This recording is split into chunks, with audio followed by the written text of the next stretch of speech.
Edgewood Resort. Now, that was one of the first resorts in the Thousand Islands, and it was built in the late 1800s. It is also still open today. I have heard whispers of it being haunted around town. It is also a popular place for weddings. There's my new house. Hey, look, it's the Kardashian house. So the first island on your tour today is going to be right over to the left, and that is Cherry Island. That green and white home that you see is known as the Twin Pine Tree House. Now you might be wondering why, since there's only one house there. And that's because at one time an identical home stood right next to it. That home was unfortunately deemed a fire hazard and had to be torn down, and the foundation of it is now used for the current owner's in-ground swimming pool. The homes were owned by two men named Nathan Strauss and Abraham Abrams, and they were so close that they worked together, they summered together, lived in twin homes, and even married twin women. Wow. They were the owners and founders of the A&S department stores, which you might now recognize as Macy's.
The island over to the right behind channel marker 197 is known as Stony Crest or Jewel Island.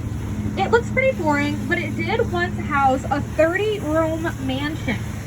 And that 30-room mansion, as well as 1/3 of the island, had to be blasted away in order to meet the minimum width requirement to allow two 730-foot ships to pass at the same time. This is also the most narrow spot in the world where two ships can safely pass.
It's the house from Resident Evil in real life.